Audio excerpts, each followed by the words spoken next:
Yeah, the Vermilion Cliffs. These are very important evidence that, as part of the theory of a catastrophic mechanism for the formation of the Grand Canyon. And it is so clear that this was catastrophic. Who would try and deny? Why would you try and deny that the formation of the Grand Canyon is catastrophic? It is so obviously catastrophic. There's no way that the Grand Canyon was formed by uniformitarian principles. This whole region, the Earth was blasted out. It was denuded. The hydroplate theory of Dr. Walt Brown explains how there was a massive lake called Grand Lake that blasted through like a fire hose. It was way larger than the volume of Lake Michigan. It was like, what was it, 2 times greater than Lake Michigan. And it catastrophically breached. As the water worked its way through the sandstone, it eventually breached, and that whole lake started to burst through the sides of the Vermilion Cliffs and denude this whole area. And then it also subverted the walls of another lake further to the south called Hopi Lake, which had a volume of water about equal to the Lake Huron. And then that started to catastrophically breach as well. And all that water denuded this landscape and blasted right through the Kaibab uplift to create the Grand Canyon. And in removing all that material above where the Grand Canyon is today, there was a removal of all that weight, and then it cracked. The basement rock sprung upward, and a giant crack that the Colorado River is now following opened up from the removal of all that weight. It'd be like if you had a bed, a mattress, and you put all these pavers on top of it, or bricks, all these pavers and bricks on top, and all of a sudden you blasted off all that above material. The basement mattress would spring upwards when that material was removed. Anyway, it's all catastrophic. We're going to see more catastrophic when we get to the Grand Canyon, but the Grand Canyon is catastrophic. So why does the conventional,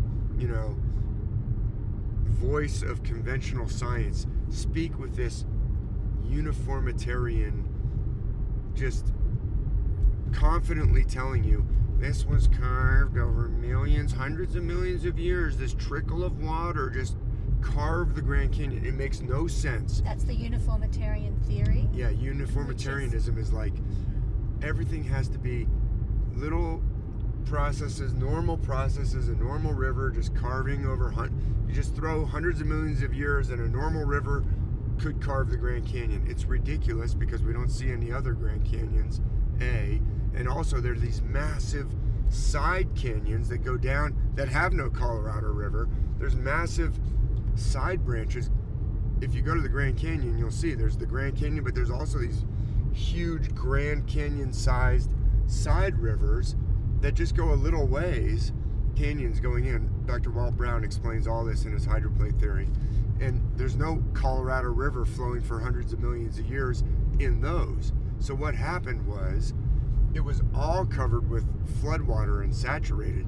Then this blasting event happened where the water came blasting out, and then the super saturated, and the removal of all that above ground caused this upspring, and water was pouring out the sides at the same time all this water was blasting through. In a matter of weeks? Yeah, in a matter of weeks or months. Okay, yeah, as opposed to hundreds of millions of years, exactly. So why are they so keen to keep why can't that they theory? Possibly? I believe there's a connection between catastrophism, catastrophic. When you start to invite in the possibility of catastrophe, well, number one, they're reacting against centuries of biblical explanation. It was all the biblical flood. In the 1700s and 1800s, science was very keen to find an explanation that would not involve a biblical flood. Okay, that's understandable, but we're no longer in a world that's dominated by a dogmatic imposition of biblical flood. Like, that is held only now by a very small minority, of people. So why now this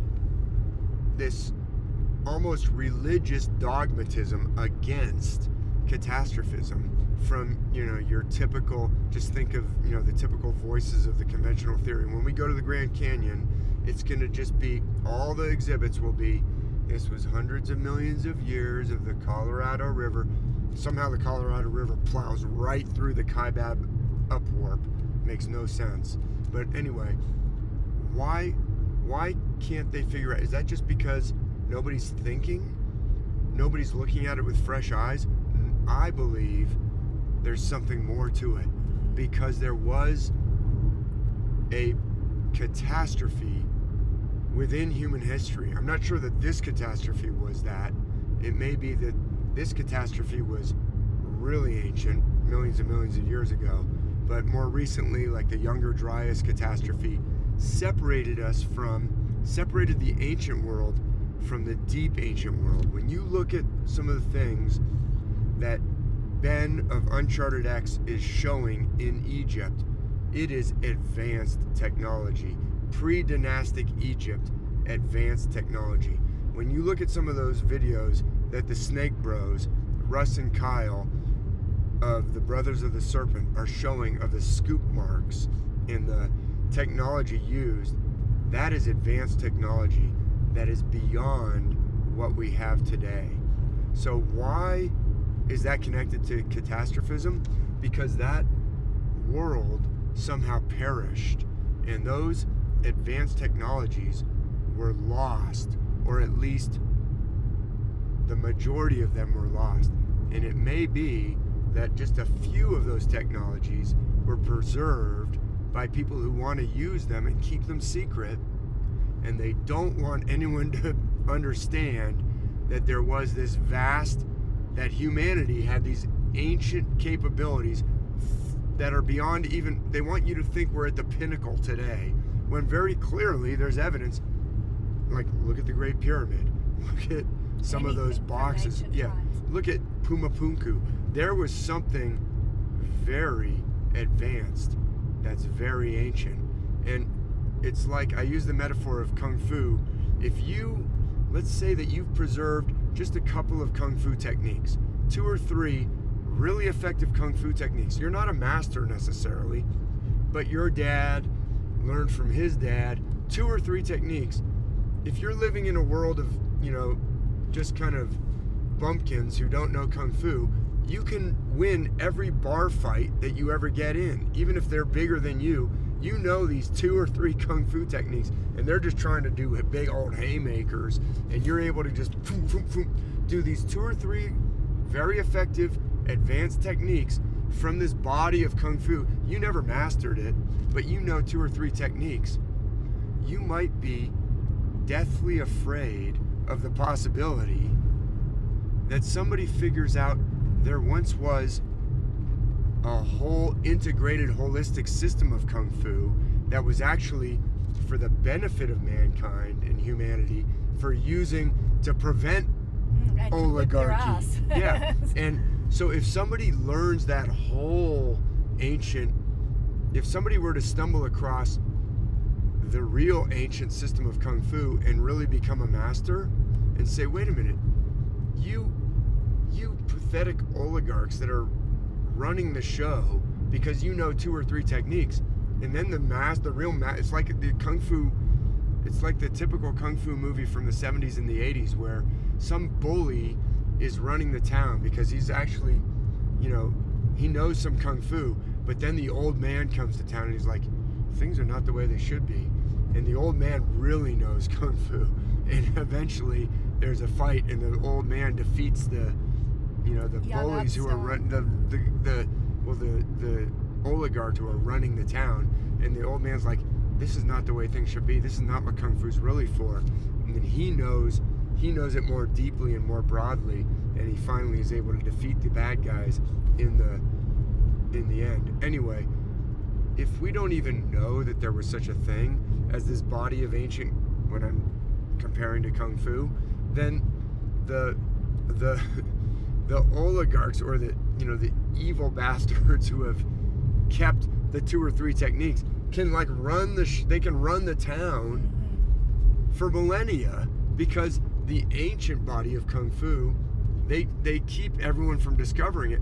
That's why I believe they're so, ridiculously against catastrophism, when catastrophism is so obviously real.